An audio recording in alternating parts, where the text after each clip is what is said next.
Welcome back to Turning Hard Times into Good Times. I am your host, Jay Taylor, and I'm really pleased to have with me once again Amir Adnani. He's the chairman, the chief executive officer, president, and a director of Uranium Energy Corporation. This is a sponsor to this show. It's a company that trades in the New York Stock Exchange. UEC is a symbol. 157.5 million shares or thereabouts outstanding, trading at $1.69 earlier when I looked at it today in New York. Thanks for joining me again, Amir. Hi, Jake. Great to connect with you, and it's a very timely conversation. I don't think we could have planned this any better. Well, I think it could be, because there's lots of things going on geopolitically that most certainly you would think would impact the market. So, as you mentioned, we were speaking earlier today that things are really heating up now between the United States and Russia regarding the conflict in Syria and proposed sanctions. And how might this impact the global uranium market, Amir? Jay, the Russian National Parliament responds to U.S. sanctions that's likely to impact the uranium and titanium markets. So the draft law is calling to stop international cooperation in the nuclear and aircraft industries, not only with the U.S., but also in other foreign states who support U.S. sanctions against Russia and those who support Washington's position on Syria. So if this draft law is approved by the Kremlin, the U.S. utility industry is going to be in for a major supply shock as a result of their overdependence on uranium coming from countries under the Russian sphere of influence. The U.S. generates about 20% of its electricity from nuclear power, and it imports about 40% of its uranium requirements from Russia, Kazakhstan, and Uzbekistan. So on the flip side, on the titanium market, is also likely to be affected if the law comes to pass with a halt of titanium exports to the U.S., again, and other countries that are aligned with U.S. interests. So these sanctions are imposed in the uranium space. UEC is extremely well prepared, Jay, and it's taken us 12 years to be in this position where we have our fully licensed Reno Creek project. It's an in-situ recovery project in Wyoming with a U.S. Nuclear Regulatory Commission a production license of 2 million pounds per year, combined with the physical capacity of 2 million pounds per year at our Hobson processing facility in South Texas, positions UEC with baseline potential production profile of 4 million pounds of uranium per year. That's low-cost in-situ recovery. That would make us the leading number one U.S. uranium producer, and it's exciting to be in that position. Well, it would seem to be, given the fact that I think the United States has to import a huge amount of its uranium just to meet that 20% of our electricity demand. So, as a related development to Russian sanctions, Boeing company said on Friday it was aware of anti-American legislation proposal in Russia. Is that what you were just talking about? Yeah, exactly. So the titanium market has already seen a significant upward momentum of prices across the mineral sand space as a result of stronger demand and systematic supply constraints. Many of the existing titanium ore bodies are reaching maturity, and feedstock supplies are really continuing to experience lower grade and dwindling supply. So in addition to the possible supply shock of Russia halting titanium exports to the U.S. and other countries supporting U.S. positions, Rio Tinto is shutting down its Richards Bay mineral sand operation as the world's largest titanium mine. It's because of labor disputes. That mine, Jay, produces about 25% of global titanium feedstock. So you look at our company's Alto Pirana titanium project, and it's one of the highest grade and largest known undeveloped ferrotitanium deposits in the world. So we're continuing to actively explore all options to increase the value of this asset, look to perhaps monetize a joint venture its seller. And again, interesting to see both uranium and titanium in the news like this. Is that a really large project, Amir? You say it's one of the largest undeveloped projects, and is that something that would probably take a few years to get into production? And would you be looking for someone else to do it, a major company perhaps, to monetize it? Yeah, as you and I have talked about this asset back in January, and you recall this is something we acquired very opportunistically, leveraging our experience and know-how in the country of Paraguay. And this is an asset that was very well developed by the very famous David Lowell, that was developing this privately with CIC Resources, one of the most famous exploration geologists. And of course, we're not losing our interest on uranium at all. We're a 100% focused uranium company. But boy, did we buy this at the right time. It was late 2015. Titanium prices, base metal prices had collapsed. We saw a good opportunity, bought it, and now we've seen prices recover very substantially in that sector. But all of a sudden, add these supply shocks of the Russian sanction and halting titanium production out of Russia and Rio Tinto's Richards Bay mine. And the same way we're seeing a perfect storm develop in uranium, we're seeing a perfect storm develop in titanium as well. Well, so if we start to have problems accessing foreign supplies of some of these critical metals, is the Trump administration doing anything to help? I mean, I think my impression of of Trump's views before he became president was that he wanted to try to make it easier for companies to produce metals and raw materials in America. Is he doing anything now that might help the uranium industry, the titanium industry, others? He's definitely put the right people in place, and he definitely has the right agenda here, Jay, in terms of recognizing that key sectors that are vital to America's energy infrastructure need to have their own raw material feedstock, their own, to basically have that supply side. Look at what's happening with Section 232 with aluminum and steel and how they're trying to restore those industries. So the Section 232 could be a massive catalyst here. This is the Section 232 petition, whereby in a policy shift in U.S., domestic uranium producers will stand to really benefit from. So domestic uranium producers have filed this Section 232 petition, very similar to what has happened to steel and aluminum.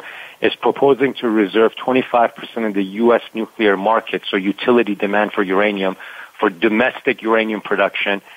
In response, and in the very near term, we're going to see the Department of Commerce make a decision to open this investigation.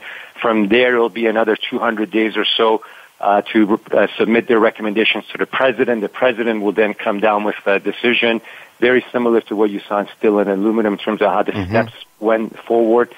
And you look at that possibility, Jay, it could be, again, a game changer where you're looking at 99 nuclear reactors operating in the U.S. They're almost entirely importing. All the uranium they need is from sources other than U.S. mined uranium.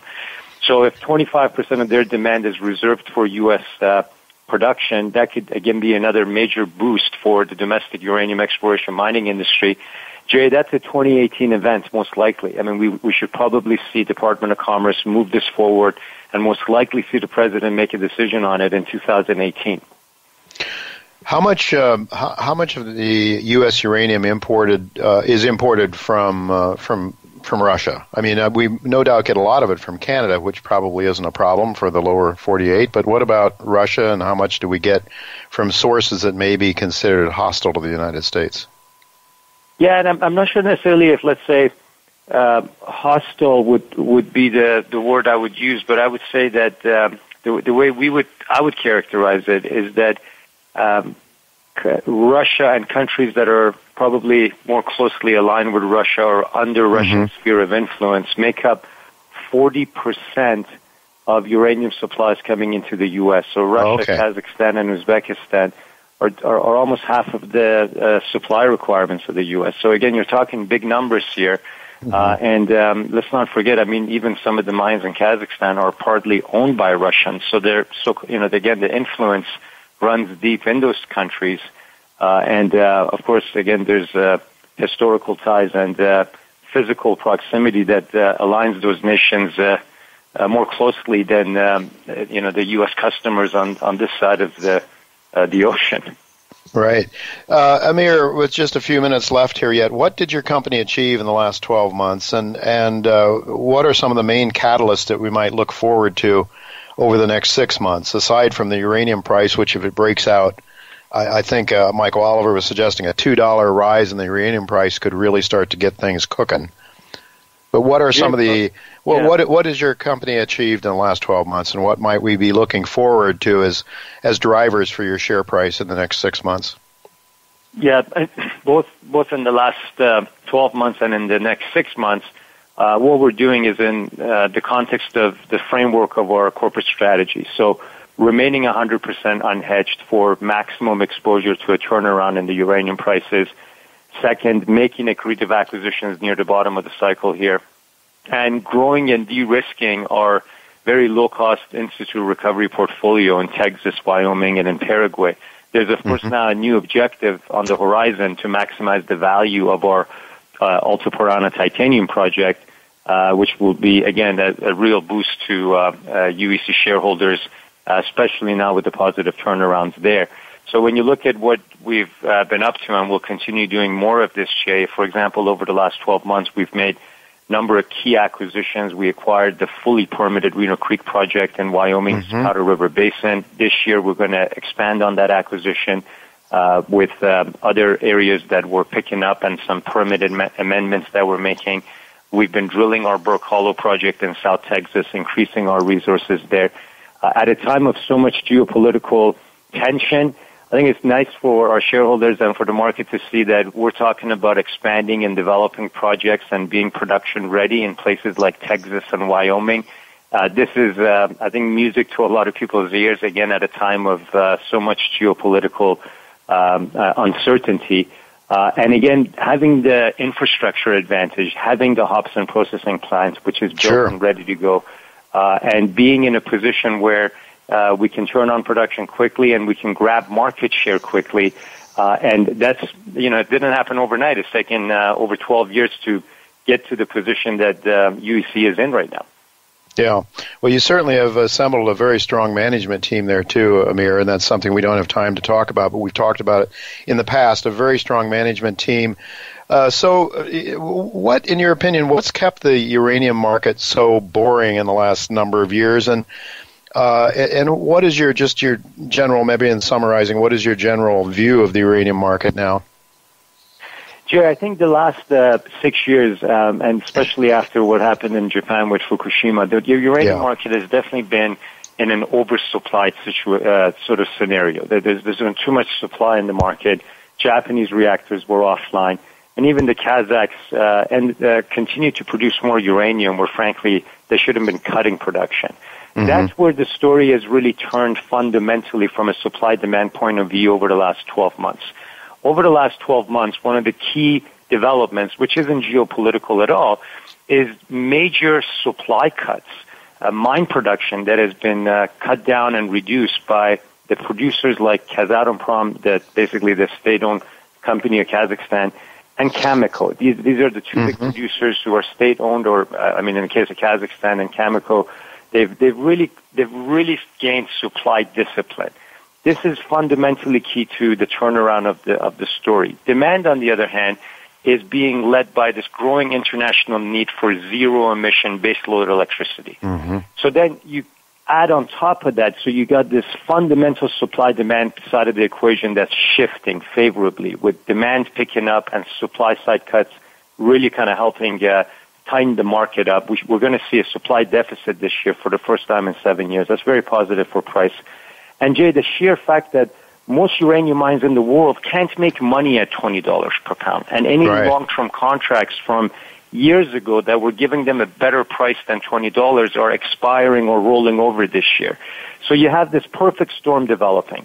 The supply-demand side of the equation is turning into a supply deficit. Long-term contracts are expiring. Most of the production curve is underwater at $20 uranium. That is never a sustainable picture for any commodity when that happens. And then add on top of that geopolitical tension, add on top of that the pending Russian sanctions, the pending U.S., the Trump administration and Section 232 petition we talked about. And you really see a perfect storm developing here. That's why I think this is such a timely interview, what I said at the outset of our conversation. Right. Well, we'll have to leave it go at that. But one really quick answer, if I could get an answer from you. What uranium price you need to see, Amir, to turn your production back on? Jay, we've been looking and talking about $40 uranium to see and turn our Palangana production back on. We have our Burke Hollow project that we would develop after that, and we have our Reno Creek project in Wyoming. Again, the baseline to get to the production profile of 4 million pounds per year. So again, it may seem like a long way to go, but remember, most mines don't make money at $20 or $30 per pound. This price is going to spike up, I think, very quickly. It's going to have a slingshot effect because remember, the uranium price is a very thinly traded market. Uranium prices can move very quickly, and that's something that people have to remember from back in 2006, 2007, how quickly the price went from $20 per pound to $140 per pound. You were there. We were on that ride together. Absolutely. And we can't lose sight of that. Absolutely. Well, that's certainly what Michael Oliver was suggesting as well, the slingshot approach or the slingshot action there that could take place once we get through. His key number is 28 through there, and we're off to the races. Thank you so much, Amir, for being with us.